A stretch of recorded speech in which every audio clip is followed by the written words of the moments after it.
Hello everyone, welcome to my channel. আজকে আপনাদের সাথে শেয়ার করব ডিম আর বেগুনের মজাদার একটি রেসিপি।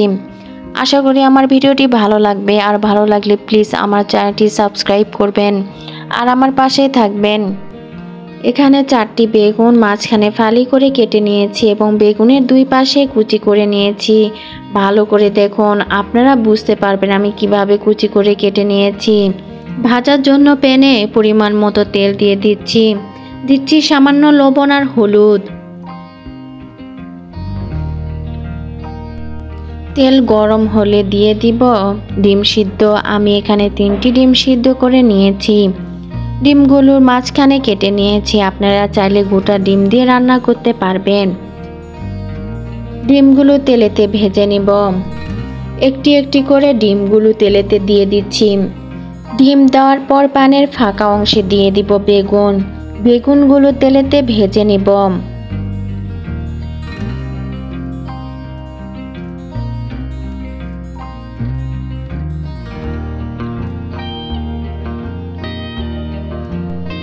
ডিমগুলো উল্টে পাল্টে ভেজে নিচ্ছি, সঙ্গে বেগুনগুলো উল্টে পাল্টে ভেজে নিব।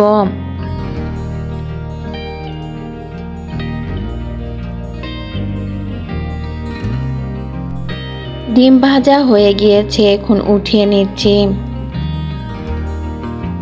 প্যানের ফাঁকা অংশে দিয়ে দিচ্ছি অবশিষ্ট বেগুনগুলো। যে বেগুনগুলো ভাজা হয়েছে সে বেগুনগুলো একে একে উঠিয়ে নিচ্ছি। অবশিষ্ট বেগুনগুলো ভাজা হয়েছে, এখন উঠিয়ে নিচ্ছি। এখন প্যানে দিয়ে দিব 1/4 কাপ পেঁয়াজ কুচি। নরম না হওয়া পর্যন্ত তেলে পেঁয়াজ ভেজে নেব। এখন শুকনো মশলা অ্যাড করব, তাই দিয়ে দিচ্ছি সামান্য পরিমাণে পানি। 1 চা চামচ আদা বাটা, 1 চা চামচ রসুন বাটা, 1 চা চামচ জিরা বাটা,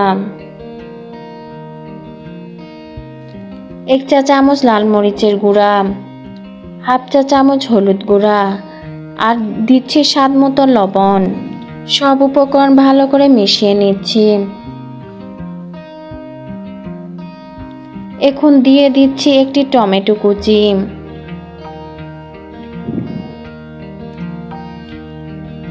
মশলা কষানোর জন্য দিচ্ছি আরো একটু পরিমাণ পানি। ঢাকনা দিয়ে মশলা কষিয়ে নিব।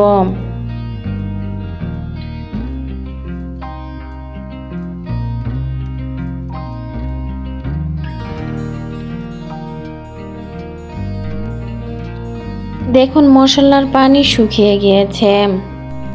এই পর্যায়ে অ্যাড করছি আগে থেকে ভেজে রাখা বেগুন।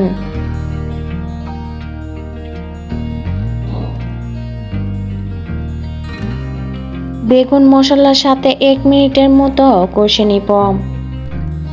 তরকারি ঝোলের জন্য দিয়ে দিচ্ছি 1.5 কাপ পরিমাণে পানি। পানি দেওয়ার ফলে বেগুন ও মশলা আরো ভালো করে কষবে, এতে খেতে ভালো লাগবে। ঢাকনা দিয়ে মিডিয়াম হিটে 3-4 মিনিট রান্না করব।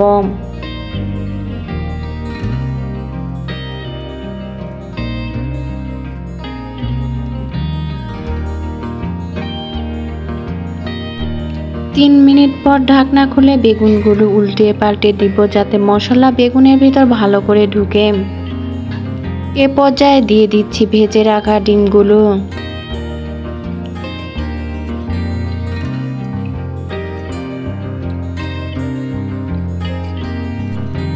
ডিম দেওয়ার পর ঢাকনা দিয়ে 2 মিনিটের মতো লো হিটে রান্না করে নিব।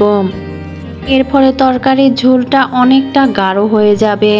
2 মিনিট পর ঢাকনা খুলছি, দেখুন ঝোল উপরে তেল ভেসে উঠেছে। এখন নাড়াচাড়া করব না, আর তরকারির ঝোলটা অনেকটা গাঢ় হয়েছে।